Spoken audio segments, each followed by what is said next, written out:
Here to help us learn more about worms and the role they play in nature are my next three guests. Please welcome Elisa Pokral, Media and Education Director from the Monroe County Solid Waste Management District, and siblings Andrew and Alan to the Zone. Welcome, everybody. We're so glad you guys are here. So, Elisa, when people are talking about taking care of the earth, I know that's really on a lot of our minds today.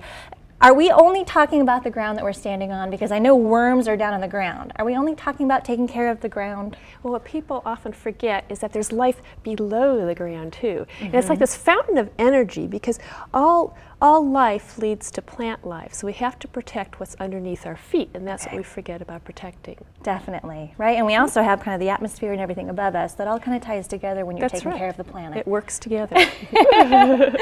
So when we're talking about worms and, you know, we're thinking about what they're doing, they're kind of breaking down some of the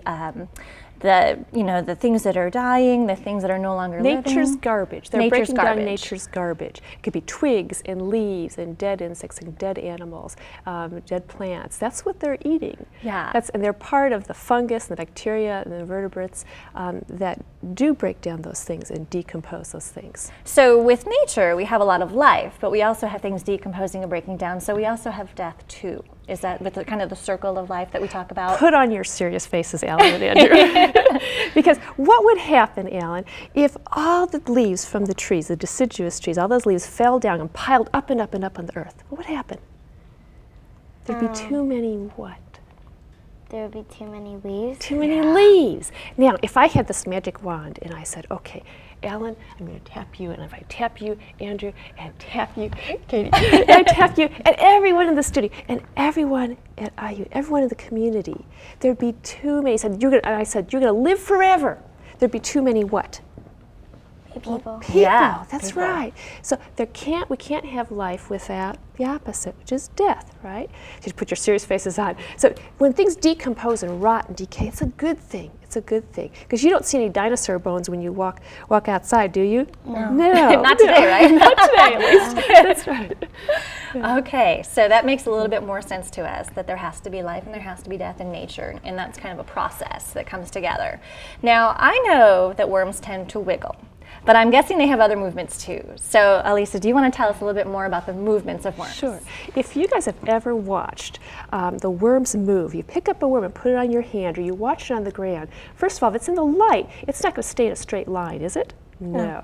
It's going to wiggle because it's photosensitive. It doesn't like the lights, like all these lights over here would not like this one bit. Okay, so it's photosensitive. It is going to wiggle and curl. And so how the worm moves is it contracts and it expands. Put your hands out like this. Okay. So contract your hand. So make a fist and contract it. Okay, and then expand it. And make it bigger. Like pretend you have a football. You're holding a football to your chest, right? Okay. You're contracting, and you're going to throw it, right? So throw it. Expand it. Okay, you're going to throw it. So that's the idea of how those worms move. And so they contract and expand as they kind of pull themselves along. They sense their way along. Okay. Yeah. And so if you like, we're going to do the earthworm boogie. Okay? We're a little bit worms what we're doing. So when the worms are contracting, expanding, and moving, they are moving towards the food. Okay. Whether it's the food outside or the food in a worm pit, they're moving. So like this, hop to the side, hop like this. So they're moving and they're contracting and expanding as they go toward the food. As they go towards the food. Okay. You guys are good at contracting and expanding. What they're going to do is they're going to feel the vibrations. Okay. See, they don't have a nose, ears, do they? No.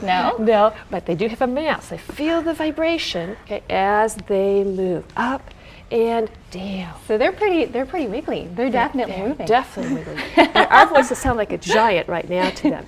And they also burrow into the earth. So they're gonna contract and expand this way, but they're gonna move in all sorts of different directions wherever they have to move in order to get away from predators as well.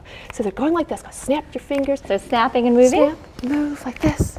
And when you put those together, okay, they move towards the food. They feel the vibrations, right? Feeling the vibrations. And then they're going to be doing their snapping and their moving. That's right. And they wiggle. You guys are good wiggle at their shooting. shoulders. Wiggle their shoulders. Well, let's go take a look at some worms. So come on over here, because we do have a worm bin over here. And we have, a tote up here and some things. So come on up and take a step up there, Andrew, so we can see you. And Elisa, explain to us what we've got here in this tote.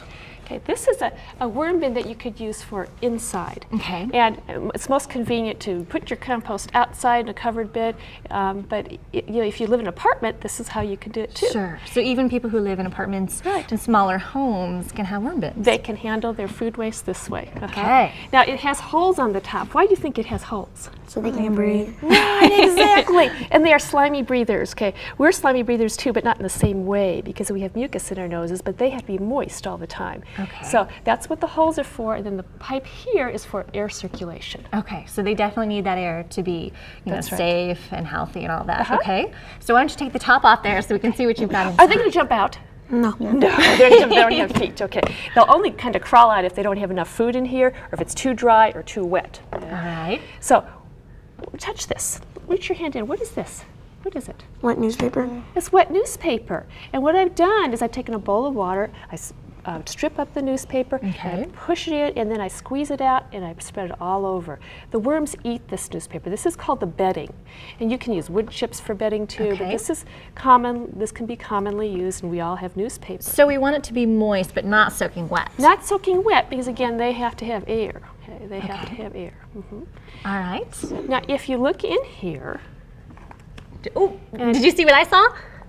oh, look at this. There's a red worm right there. There's a whole family of them. There could be grandpas and grandmas and babies and Oh my goodness, how many worms would you say are in there? There are about 1,000 worms in this worm. That's In as that much. This is big? 1 pound. Oh 1 my pound. Okay, so they can eat a whole bunch of food scraps. Okay. You want to start out with about 1 pound in this worm bin. And what you do is I keep this in the refrigerator. People can use a bowl or whatever they want. And then you can put. Would you like to eat that, Alan? Does that look yummy? And it has all sorts of things from eggshells and fruit clippings, the rinds and things like that, plate scrapings that people didn't eat. Okay. Something that was burned that I think I cooked. So Andrew, does some of that look familiar to you? Have you seen that before? Yeah. Yeah? So what do you think? Do you think the worms would enjoy that? Yes.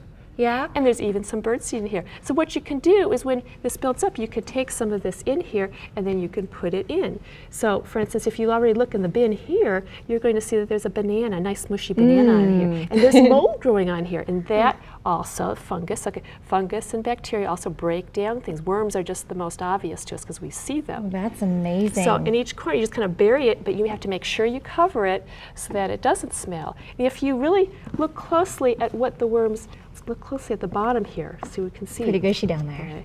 It's gushy down there, but what's this over here? What is this?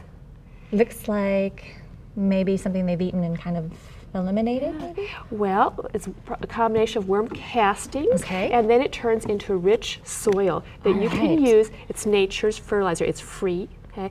You pay good money for this at nurseries and places. This is something you can produce and put it outside in your yard. All right, well, we are ready to learn a little bit more about that. Thank you so much.